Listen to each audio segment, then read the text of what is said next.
Ka-curious, paano kung sabihin ko sa iyo na sa isa sa pinakamadugong digmaan sa kasaysayan ng mundo, may mga sundalong nagsabi na nakita nila si Mama Mary sa kalangitan? Hindi po ito nangyari sa simbahan. Hindi po ito nangyari sa monasteryo. Hindi po ito nangyari sa isang banal na lugar.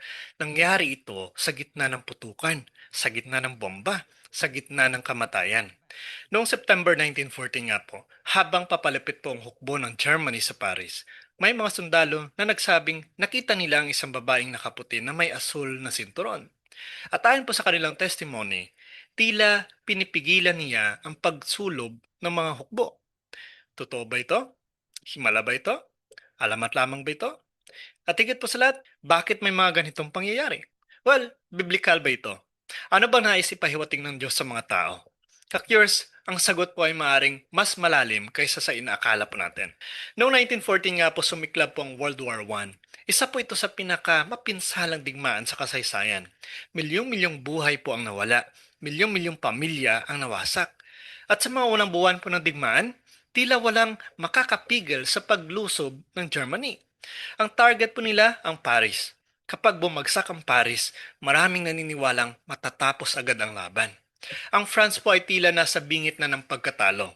Ngunit doon po nangyari ang hindi inaasahan. Pagkatapos nga po ng The Battle of Marne, lumitaw po ang kakaibang ulat. May mga sundalong Aleman umano na nagsabi na may nakita silang isang babae sa kalangitan. Nakasuot ito ng puti, may asul na sinturon, at tila humaharang po sa kanilang pagsulong.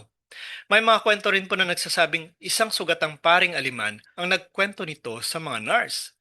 Now, ito pong importanteng reality dito. Dito po tayo dapat maging tapat. Ang simbahan po hindi kailanman naglabas po ng opisyal na deklarasyon na totoong aparisyon ito.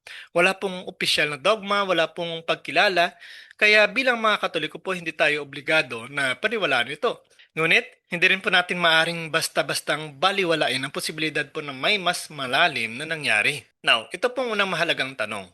Posible bang magpakita ang langit? Biblical ba ito? Well, ang sagot po dito ay yes. In Matthew 17 po nagpakita po si Moises, si Elijah sa Transfiguration. In Acts chapter 9, nagpakita po si Kristo sa kay San Pablo. In Revelation, buong aklat po ay puno po ng pangitain. In Acts chapter 2 verse 17, your sons and daughters shall prophesy, your young men shall see visions. Maliwanag po yan na sinasabi sa Biblia. Now, sa buong kasaysayan po ng kaligtasan, pinapayagan minsan ng Diyos ang mga extraordinary manifestations. Ngunit hindi po para gumawa ng entertainment, hindi po para gumawa ng curiosity, kundi upang magbigay ng babala, magbigay ng pag-asa, magpalakas ng pananampalataya, magdala ng tao pabalik sa Diyos. Now, ito pong napakahalagang bahagi. Kapag may lumalabas po na kwento tungkol sa apparitions, visions, himala, supernatural events, hindi po agad sinasabi ng simbahan na totoo yan. Pero hindi rin po agad sinasabi na peke yan. Sa halip po, nag-iingat ang simbahan. Sabi nga po in 1 John chapter 4 verse 1, Beloved, do not believe every spirit, but test the spirits. Pansinin niyo po ito. Maging ang Biblia mismo ay nagsasabing subukin ang mga espiritu. Suriin ang mga pangyayari. Huwag agad maniwala. Ito pong dahilan kung bakit ang simbahan po ay may mahalagang investigasyon para sa mga apparitions. Katulad po ng Fatima, ng Lourdes, ng Guadalupe, ng La Salette, minsan po inaabot ng dekada bago magkaroon po ng opisyal na desisyon. Bakit? Dahil ang simbahan po ay hindi naghahanap ng sensation. Naghahanap po siya ng katotohanan. Ito po ang nakakagulat. Kapag tinitingnan po natin ang kasaysayan, maraming kilalang apparitions or Marian apparitions ang nangyari po sa panahon ng digmaan, ng kaguluhan, ng moral crisis, ng paglayo ng tao sa Diyos. Sa Fatima noong 1917 po, sa gitna po yan ng World War I. Ang Lourdes noong panahon po ng matinding secularism sa Europe. Ang Guadalupe noong panahon po ng malawakang conversion sa Mexico. Ito pong reality dito. Kapag nagpapakita po si Maria sa mga aprobadong apparitions ng simbahan, iisa po ang kanyang mensahe. Hindi para tumingin sa akin, kundi lumapit kay Kristo. Yan po ang naisipahiwating ni Maria. In John chapter 2 verse 5, maliwanag pong sinasabi doon ni Mama Mary, do whatever He tells you. Ito po ang huling na italang salita po ni Maria sa Biblia at marahil po ito rin po ang buod ng lahat ng kanyang mensahe.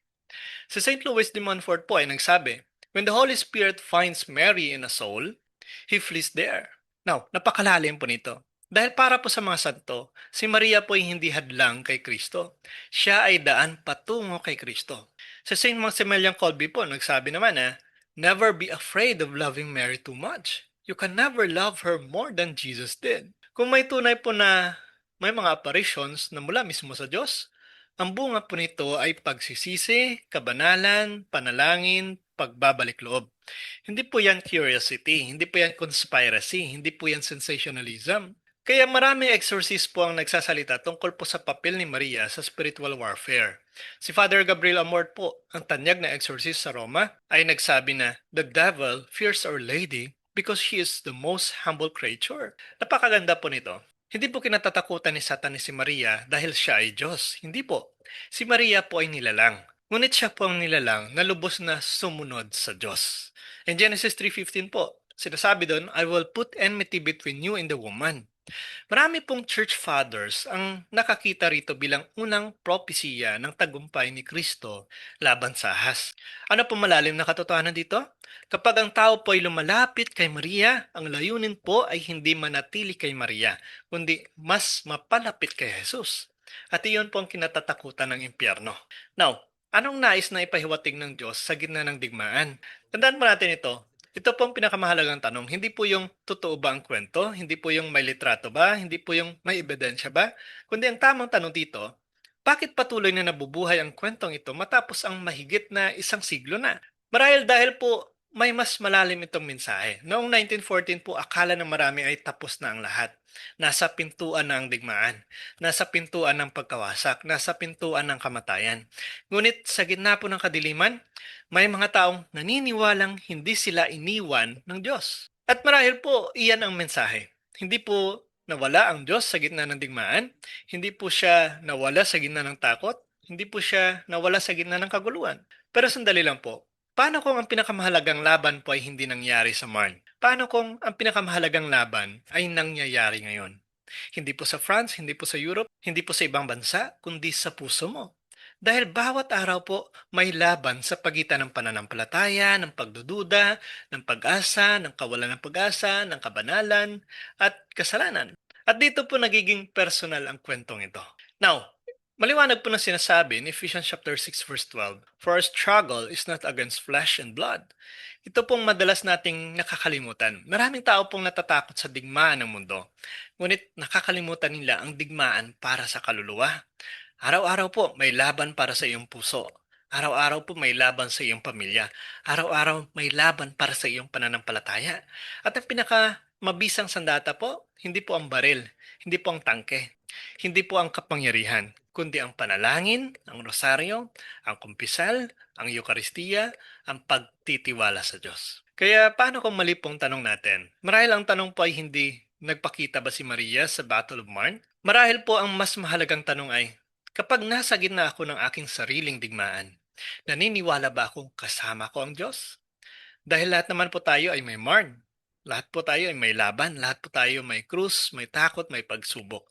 At sa mga sandali pong iyon, ang pinakamahalagang katotohanan po dito ay ito. Hindi ka nag-iisa. Sa panahon po natin ngayon, maraming tao pong natatakot. Natatakot sa kinabukasan, natatakot sa digmaan, natatakot sa sakit, natatakot sa pagkabigo. Ngunit ang kwento po ng Virgin of Marne ay nagpapaalala po ng isang bagay. Kapag tila wala ng pag-asa, doon mas kumikilos ang Diyos. Kapag tila talunan na ang lahat, doon niya ipinapakita ang kanyang kapangyarihan. At minsan po hindi niya inaalis agad ang laban. Ngunit binibigyan niya tayo ng lakas upang harapin ito. Kung ang kwento po ng Virgin of Marne ay totoo, ito po ay paalala na hindi iniiwan ng langit ang mundo. At kung ito man ay isang alamat na isinilang mula sa pananampalataya ng mga tao, pinapakita pa rin po nito ang isang katotohanan. Sa pinakamadilim na sandali ng kasaysayan, ang tao ay patuloy na umaasa sa Diyos. At marahil po, iyan mismo ang nais na ipaunawa ng langit. Na sa gitna ng kaguluhan, may pag-asa, sa gitna ng digmaan, may awa, sa gitna ng kadiliman, may liwanag na hindi kailanman mapapatay. Kung nakita man ng mga sundalo ang birhen na nakatayo po sa kalangitan noong 1914 o hindi man, ang mas mahalagang katotohanan dito ay hanggang ngayon sa bawat digmaan na pinagdaraanan ng tao, patuloy po na itinuturo ni Maria ang parehong direksyon. Hindi sa kanyang sarili, kundi sa kanyang anak na si Hesus Kristo, ang tunay na hari ng kapayapaan. Kung sangayon po kayo sa video nito, please comment down below. Mama Mary, please pray for us. Please like and share at kung nais nyo pong suportahan ang ating Facebook page at ang YouTube channel, maaari po kayong mag-subscribe upang makatulong po sa mga pangangailangan ng ating ginagawang Catholic content. Tingnan nyo lamang po sa comment section ng link. God bless po sa ating lahat sa ngalan ng Ama, ng Anak at ng Espiritu Santo. Amen.